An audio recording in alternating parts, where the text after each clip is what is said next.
আজকের এই শীত বস্ত্র বিতরণের অনুষ্ঠানের সম্মানিত সভাপতি, সম্মানিত এই উপজেলার সেক্রেটারি, সম্মানিত জেলা সেক্রেটারি জনাব আল মাসুদ খান এবং অন্যান্য নেতৃবৃন্দ এবং সমবেত ভাইয়েরা, বোনেরা, মায়েরা, বাবারা, আজকের এই শীত বস্ত্র এটা অত্যন্ত সামান্য একটি কাজ। আজকে আলমাস সাহেবের উদ্যোগে উপস্থিতিতে আজকে অনুষ্ঠান হতে যাচ্ছে, এটা আমাদের অনেক দিন পর্যন্ত মনে থাকবে।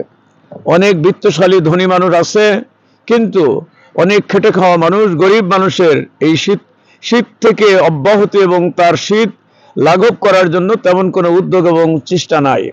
জামায়াতে ইসলামী মনে করে এদেশের মানুষের কল্যাণের যতগুলো দিক আছে তার মধ্যে অন্যতম একটি দিক হচ্ছে শীত বস্ত্র প্রদান করে মানুষের আপনার কষ্টকে লাঘব করার জন্য চেষ্টা করা। এই যে জায়গায় দাঁড়িয়ে দেখে গেলাম, এই জায়গাটা একেবারে আপনার পানি জমে যায়, এখানে আপনার বসবাসের উপযুক্ত নাই।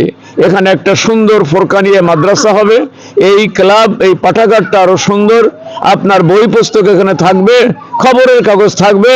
আমি আজকেই আপনাদের পক্ষ থেকে এই জায়গাটার ভরাট করার জন্য, এটার উন্নয়ন করার জন্য আজকেই আমি ইউনোর সঙ্গে কথা বলে এবং আগামীতে জেলা পরিষদের ধর্ণা দিয়ে যাতে নাকি ত্বরিত এটার ব্যবস্থা করা যায়, এর জন্য আমি চেষ্টা করব ইনশাআল্লাহ।